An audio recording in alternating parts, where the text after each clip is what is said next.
Hello friends, आपण मराठी व्याकरणचा अभ्यास करत आहोत. यामधील इझी टॉपिक बघू, शब्दांच्या शक्ती. समजायला एकदम इझी आहे. एकदा कन्सेप्ट क्लिअर झाली ना की लगेच समजतं. यावरती आयोगाने क्वेश्चन्स पण भरपूर वेळा विचारलेले आहेत या टॉपिकवरती. Okay, so let start. शब्दांच्या शक्ती. शब्दांच्या अंकी वेगवेगळ्या अर्थछट्टा असणारे अर्थ व्यक्त करण्याची जी शक्ती असते तिला शब्दशक्ती असे म्हणतात. म्हणजे एका शब्दापासून जे अनेक अर्थ निघतात, त्या शब्दांचे जे अनेक अर्थ निघतात त्या निघण्याच्या शक्तीला काय म्हणतात? शब्दशक्ती असे म्हणतात. ओके, आणि शब्दशक्तीचे एकूण किती? 3 प्रकार पडतात: अभिधा, व्यंजना आणि लक्षणा. ओके, आता अभिधा शब्दशक्ती म्हणजे काय नेमकं? तर एखादा शब्द उच्चारल्यावर त्याचा जो रूढ व सरळ समाजमान्य एकच अर्थ निघतो, म्हणजे त्या घटकाशी निगडीत असलेला हा अर्थ व्यक्त करण्याच्या शब्दाच्या शक्तीला काय म्हणतात? अभिधा असे म्हणतात. ओके, म्हणजे जो सरळ सरळ अर्थ निघतो, एखादं वाक्य आपण बोलल्यानंतर सरळ सरळ वाक्य अर्थ निघत असेल त्याला काय म्हणतात? अभिधा म्हणतात. ओके, जसं वाक्य बोललं तसंच अर्थ प्रकट होत असेल त्याला काय म्हणतात? तर अभिधा म्हणतात. ओके, म्हणजे वाच्यार्थाला अभिधा म्हणतात. शब्द उच्चारल्यावर मूळ वस्तू पदार्थ जर डोळ्यासमोर येत असेल तर त्याला अभिधा शक्ती म्हणतात. आता एक्झाम्पलमध्ये मी एक लांडगा पाहिला. आता लांडगा पाहिला म्हटल्याबरोबर आपल्याला लांडग्याचं चित्र आपल्या डोळ्यासमोर येतं, सापाचं येतं काय? येत नाही. ओके, तर लांडगाचं चित्र समोर येतं म्हणजे याला काय? सरळ सरळ जे बोललं ते दिसलं. ओके, त्याला म्हणतात अभिधा शक्ती म्हणतात. ओके, आता सेकंड बघू, व्यंजना. व्यंजना काय आहे? तर मूळ अर्थाला बाधा न आणता दुसरा अर्थ व्यक्त करण्याची जी शब्दाची शक्ती असते, म्हणजे वाक्य जशाल तसेच आहे पण त्याचा दुसरा अर्थ पण निघतो. ओके, दुसरं मिनिंग पण निघतं, त्याला काय म्हणतात? व्यंजना असे म्हणतात. या शक्तीद्वारे प्रकट होणाऱ्या अर्थाला व्यंगार्थ म्हणतात. मूळ अर्थाचा उपयोग दुसऱ्या अर्थाने सुद्धा केला जातो, म्हणजे व्यंग दाखविणे, नाव ठेवणे, तसंच द्विअर्थाने वापरलेले शब्द यामध्ये मोडतात. काव्य अधिक प्रभावी होण्यासाठी ही शब्दशक्ती म्हणजे व्यंजना शब्दशक्ती वापरली जाते. आता एक्झाम्पलमध्ये म्हटलं तर आजकाल समाजामध्ये माणसांपेक्षा लांडग्यांचाच वावर जास्त आहे. तर या वाक्यामध्ये आपण डायरेक्टली लांडग्यांचं म्हणजे जे लांडगे प्राणी आहेत त्या प्राण्यांचा उपयोग करतो का? नाही, लांडग्यांचाच वावर जास्त आहे. म्हणजे जे लोक धूर्त लोक येतं ते लोकच जास्त, प्रामाणिक लोकांपेक्षा तेच लोक जास्त पाहायला भेटतात. या वाक्यातून असं सांगायचे. ओके, तर वरील वाक्यामध्ये लांडगा या शब्दाचा केवळ वाच्यार्थ अभिप्रेत नाही, तर समाजात माणूसपणा असणाऱ्या लोकांपेक्षा लबाड लोकच जास्त दिसतात असं सांगायचं आहे त्या वाक्याला. ओके, त्याला म्हणतात व्यंजना शक्ती.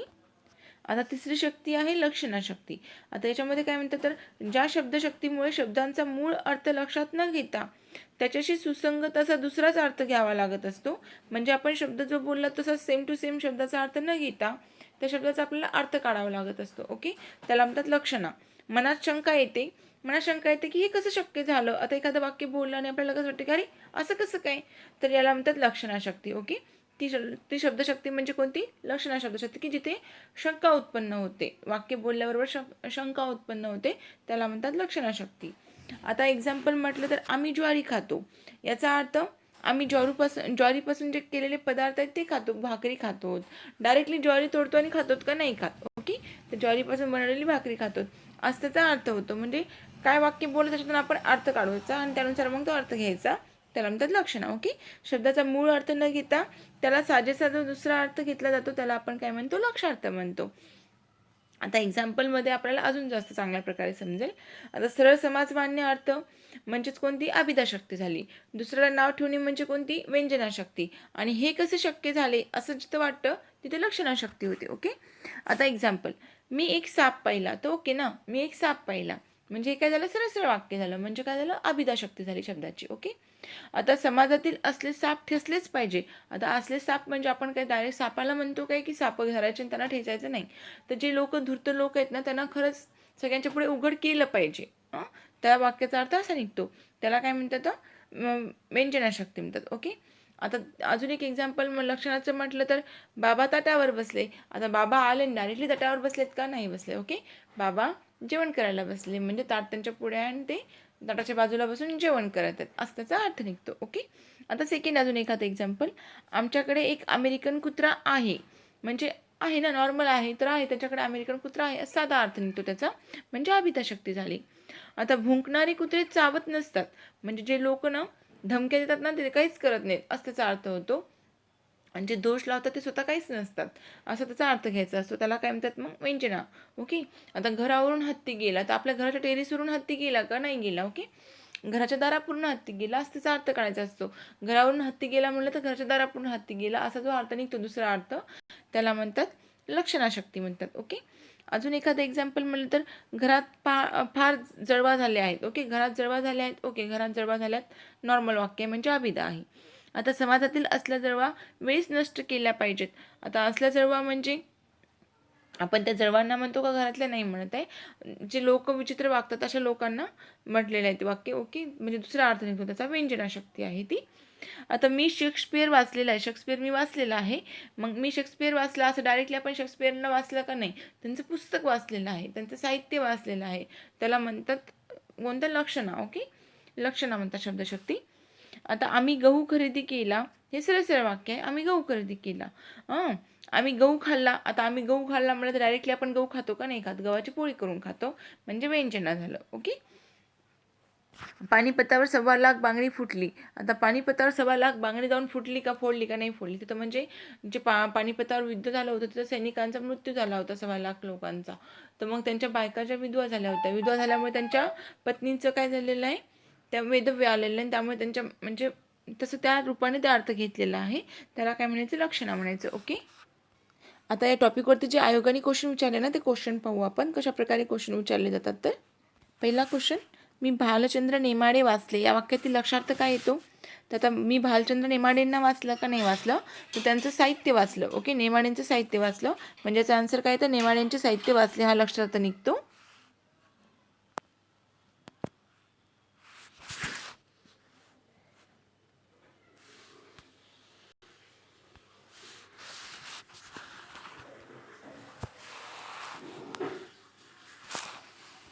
म्हणजे याचा आन्सर काय झालं, 4 नंबरचं. ओके.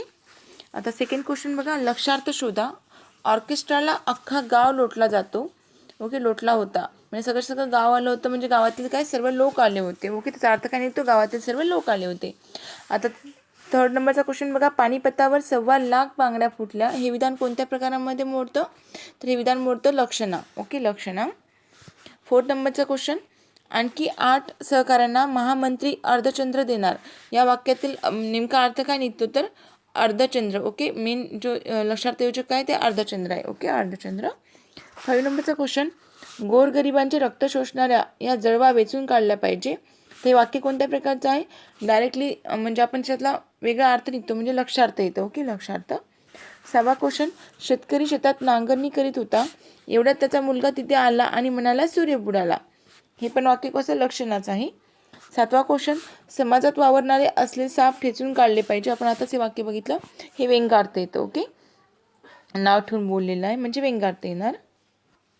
8वा क्वेश्चन बघा, शब्दशक्ती एकूण किती येतात, तर एकूण किती शब्दशक्ती येतात, 3 येतात. ओके. अभिधा, व्यंजना आणि लक्षणा अशा एकूण 3 येतात. ओके.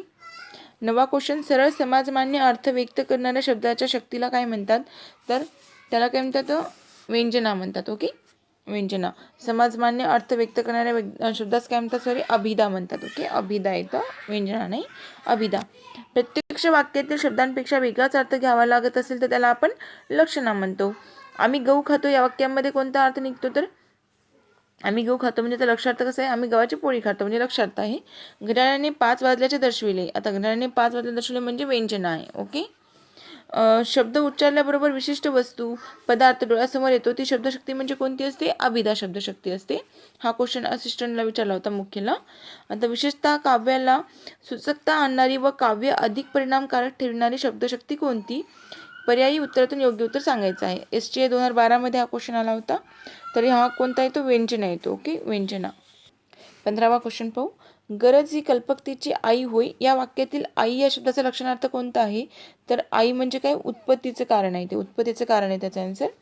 16वा क्वेश्चन बघा, अभिधा, लक्षणा व व्यंजना या 3 शब्दशक्ती येतात, बरोबर आहे हे वाक्य. यातून अनुक्रमे वाच्यार्थ, लक्षार्थ आणि व्यंग्यार्थ असे 3 अर्थ प्रकट होतात, हे दोन्ही पण सेंटेन्स एकदम बरोबर आहेत. ओके.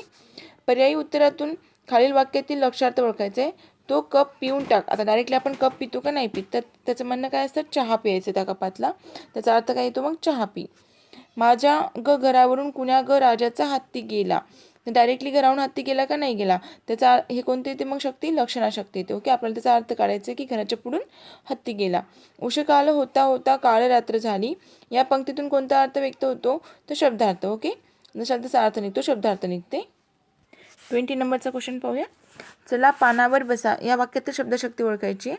तर चला पानावर बसा म्हणजे डायरेक्टली पानावर बसायचं आहे का नाही, त्याचा अर्थ काढायचा आपल्याला, म्हणजे लक्षण येणार आहे. ओके, दुसऱ्या अर्थाने बोललं म्हणजे लक्षण येतं. साप हा शब्द उच्चारल्याबरोबर आपल्या डोळ्यासमोर एक सरपटणारा प्राणी येतो, याचा अर्थ म्हणजे काय, अभिधा असणार आहे. ओके, डायरेक्टली अर्थ प्रकट होत असेल तर अभिधा शक्ती. स्वातंत्र्ययुद्धाच्या काळामध्ये देशभक्तांनी भोगलेला तुरुंगवास म्हणजे राष्ट्रीय हितासाठी दिलेली अग्निपरीक्षाच होती. या विधानामधला अग्निपरीक्षा जो शब्द आहे तो कशासाठी आहे, लक्षार्थ आहे. ओके, डायरेक्टली अग्नीची परीक्षा घेतली का नाही घेतली, त्यांना संकटातून जावं लागलं म्हणजे त्याचा दुसरा अर्थ निघतो, म्हणजे इथं लक्षार्थ येतं. 23वा क्वेश्चन, घरावरून हत्ती गेला या वाक्यातील अधोरेखित शब्दाचा धन्वर्थक म्हणजे नेमका अर्थ काय होतो, घरावरून हत्ती गेला त्याचा घरासमोरून हत्ती गेला असं म्हणायचं आहे. ओके, लक्षणा. आता पुढील पर्यायातून लक्षार्थ कोणतं वाक्य आहे ते ओळखायचं आपल्याला. तर आम्ही गहू खातो हेच पहिलंच वाक्य जे आहे ते लक्षार्थ येतं. ओके, आपण डायरेक्टली गहू नाही खात, गव्हाची पोळी खातो म्हणजे लक्षार्थ झालं. 25वा क्वेश्चन, मना झाली दैवते मायेतात, हे विधान कोणत्या प्रकारामध्ये सूचित करतं. ओके, मना झाली दैवते मायेतात, आता हे येतं सारा पागोनी लक्षण येतं. ओके, सारा पागोनी लक्षणामध्ये येतं ही. 26वा क्वेश्चन बघू. खालील पर्यायी उत्तरातून व्यंजना शब्दशक्ती ओळखायची आहे. तर व्यंजना बघा, आज किती गाड्यांची आवक झाली, हे साधं वाक्य आहे. तो निव्वळ साप आहे म्हणजे तो एखादा मूर्ख माणूस आहे अशाबद्दल म्हणायचं असेल त्यांना, त्यामुळे व्यंजना कोणतं येणार आहे, सेकंड येणार आहे, दोष लावलेला आहे इथे, सेकंड वाक्य उत्तर येतं त्याचं. 27वा क्वेश्चन, अयोग्य विधान ओळखायचे. तर शब्दशक्ती एकूण 3 आहेत, बरोबर येतं. अभिधा, व्यंजना आणि लक्षणा अशा 3 शब्दशक्ती येतात, बरोबर येतं. सरळ अर्थाला अभिधा म्हणतात, हे पण बरोबर आहे. द्विअर्थाला व्यंजना म्हणतात, हे पण बरोबर आहे. लक्षणा शब्दशक्तीतून 2 अर्थ ध्वनित होतात, तर 2 अर्थ नाही व त्याचा अर्थ दुसरा निघतो त्या वाक्याचा, त्यामुळे 4th सेंटेन्स जे आहे ते रॉंग येतं. ओके, यामध्ये 4th सेंटेन्स रॉंग येतं. 28वा क्वेश्चन, योग रूढी योगरूढ हे कोणत्या शब्दशक्तीचे प्रकार आहेत. आता योग रूढी आणि योगरूढ हे अभिधा प्रकार, डायरेक्टली अर्थ निघतो त्याच्यातला, म्हणजे कोणते असणार आहे, अभिधा असणार आहे. 29 नंबरचा क्वेश्चन, व्यंगार्थ वाक्य कोणते ते पर्यायातून सांगायचं आपल्याला.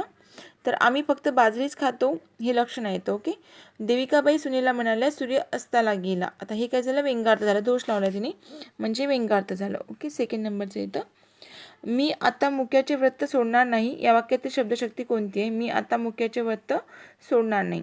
तर यामध्ये बघा, व्यंजना शब्दशक्तीमुळे सूचित होणारा अर्थ प्रकट होतो, म्हणजे अभिधा मूल व्यंजना येते. ओके, अभिधा मूल व्यंजना येते याचं उत्तर. 32 क्वेश्चन, गंगेत गवळ्याची वस्ती या वाक्यामध्ये कोणती शब्दशक्ती निघते. तर गंगेत गवळ्याची वस्ती म्हणजे दुसरा अर्थ निघतो त्याचा, म्हणजे लक्षणा येते. ओके, लक्षणा शक्ती येते. 33 नंबरचा क्वेश्चन, पर्यायी उत्तरातून लक्षणार्थ सूचित करणारा शब्द कोणता आहे.